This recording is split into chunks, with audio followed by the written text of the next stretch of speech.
Oke, teman-teman, selamat malam. Assalamualaikum warahmatullahi wabarakatuh. Salam sejahtera untuk kita semuanya. Di sini saya dengan Muhammad Guntoro, mahasiswa semester 5 Universitas Pamulang. Untuk pada kesempatan malam hari ini, saya akan menjelaskan tentang audit kepuasan kerja, ketaatan, dan budaya organisasi. Nah, ini saya kerjakan untuk menyelesaikan tugas dari mata kuliah audit MSDM. Nah, lanjut aja kita jelaskan ke materinya aja yuk. Oke.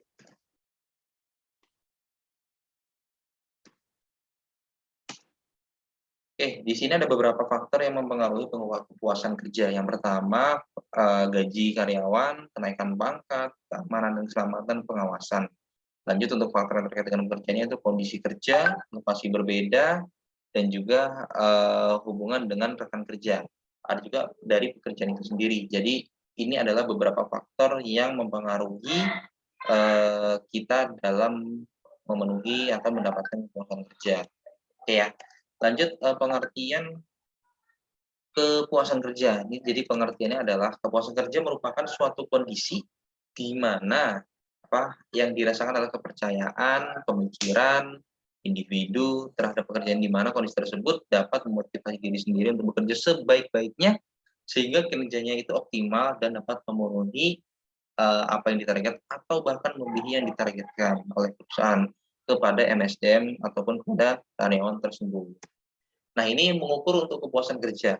Dalam hal ini, kita mengukur kepuasan kerja, itu kita lihat ada dua ya, dalam mengukur kepuasan kerja. Yang pertama, single global rating, yaitu angka nilai global tunggal. Nah, ini juga seru nih, mulai rame. Ya, jadi angka global tunggal untuk cara meminta individu untuk merespon pertanyaan mengenai seberapa puas Anda terhadap pekerjaan tersebut.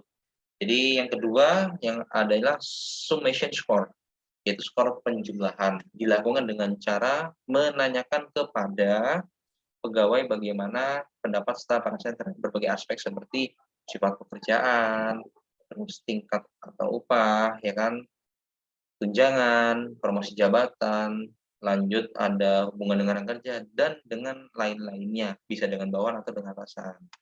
Nah, ini respon ketidakpuasan kerja. Respon ketidakpuasan kerja itu ada dua ya, aktif meliputi exit, jadi artinya dia tuh keluar aja ya, tapi mencari pekerjaan lebih baik, ataupun posisi yang lebih tinggi dari yang sekarang. Yang kedua dengan voice atau bersuara, jadi dia akan terus melakukan omongan, dia akan ngomong terus, dia akan diplomasi dengan atasan. Biasanya ini terjadi di serikat buruh. Dan yang kedua itu dengan pasif. Ya ada dua, di pasif pun ada dua, yaitu neglect, tidak peduli, dan juga loyalty. Jadi kalau tidak peduli ya udah dia ngikutin aja, ya cuma ngikutin alur yang ada. Kalau loyal itu loyal, dia setia.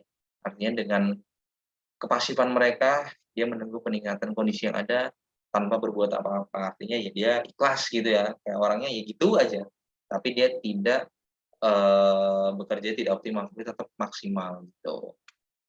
Lanjut, pengertian audit ketaatan kerja. Nah, ini pengertian ketaatan kerja merupakan suatu proses yang menentukan apakah pihak yang diaudit telah mengikuti prosedur, standar, dan aturan tertentu yang ditetapkan oleh pihak yang berwenang, atau biasanya itu yang menjalankan HRD, auditor, dan lain-lain.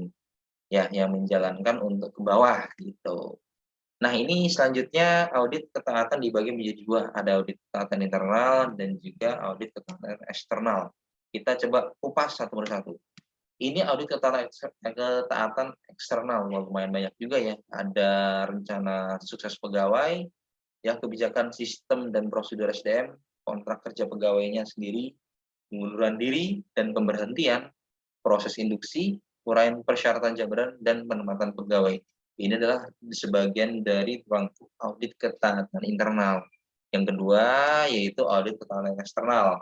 Ya, audit ketaatan eksternal sendiri, ada dua ternyata, pemeriksaan praktek pengelolaan tanggung jawab sosial perusahaan dan juga pemeriksaan praktek pengelolaan SDM di perusahaan tersebut.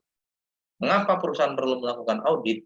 Ini ada dua faktor ya. Pertama yaitu dari sisi pegawai, audit ketaatan perlu dilakukan karena pegawai membutuhkan keadilan mendapatkan hak dan tidak diperlakukan seenaknya oleh manajemen atau pemilik perusahaan yang berorientasi pada keuntungan besar tanpa mengutamakan kesejahteraan pegawainya.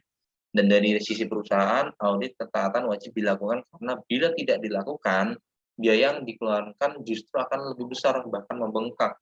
Ya, yang itu berdampaknya berkurangnya keuntungan atau revenue ke perusahaan tersebut. Jadi antara pegawai dan perusahaan itu harus balance, seimbang. Biasanya kalau pegawai itu dari UMK, ya kalau untuk pendapatannya, gitu sih.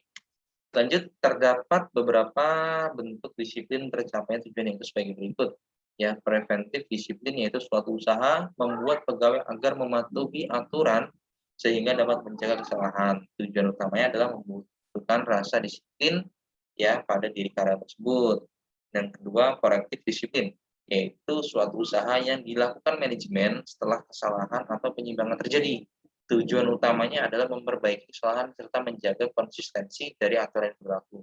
Yang namanya korektif itu dia dikoreksi, jadi sudah terjadi kita koreksi. Tapi kalau preventif, ya kita mencegah gitu, supaya mereka tetap mematuhi aturan-aturan yang ada. Oke, lanjut, terdapat dua pendekatan isu disiplin, yaitu pendekatan tradisional, ya, yang kedua pendekatan atas dasar sasaran kerja. Kalau tradisional itu di mana disiplin merupakan suatu hukuman profesional beratnya pelanggaran. Di samping itu, hukuman juga mempunyai akibat membuat takut mereka yang tidak atau belum melakukan pelanggaran dan harus langsung konsisten dalam pemberian hukuman. Ya, jadi bukan berarti yang tidak bersalah dihukum, enggak. Artinya harus sesuai dengan aturan yang ada. Dan yang kedua, pendekatan atas dasar sasaran kerja di mana tindakan disiplin dianggap bukanlah suatu hukuman melainkan perilaku individu yang dan bahwa disiplin kerja harus menjadi suatu hal yang diyakini dan diterima oleh pegawai. Diyakini bukan berarti kita meyakini itu sesuatu yang tidak bisa dirubah ya. Artinya kita meyakini bahwasannya oh kita tuh kerja ada batas-batasnya. Ini apa yang harus dilakukan, ini yang tidak dilakukan, seperti itu.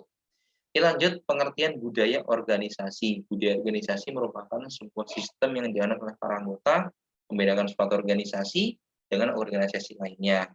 Nah, ini bagaimana cara kita menerapkan budaya organisasi pada sebuah perusahaan, yang kita buat visi misi, ada penulisan performa, pemberian penghargaan, mengimplementasikan pelatihan, kembangkan standar sikap yang harus dikembangkan, dan terakhir, semua itu harus dikomunikasikan dengan baik. Oke, manfaat budaya organisasi memberikan rasa identitas pada organisasi, mempermudah munculnya komitmen, ya, meningkatkan kemantapan, jadi lebih yakin, yang menjadi mekanisme pembuat makna dan kendala yang memandu, membentuk sikap atau perilaku karyawan agar lebih profesional. Dan terakhir adalah karakteristik budaya organisasi. Jadi ini karakteristiknya ada orientasinya dengan hasil, ya, orientasi dengan orang atau SDM tersebut, dengan tim, ya, dengan keagresifan, kemantapan dan stabilitas, inovasi, keberanian dalam mengambil risiko, dan terakhir perhatian pada hal-hal yang lebih kecil dan rinci. Oke, ini adalah penjelasan dari saya. Terima kasih atas perhatiannya. Salam sehat. Salam bebas COVID. Selamat malam. Semoga bermanfaat. Mohon koreksinya. Kalau ada memang kata-kata yang kurang tepat, kurang bagus, saya mohon koreksi dan mohon dimaafkan. Sekian dari saya. Selamat malam. Assalamualaikum warahmatullahi wabarakatuh.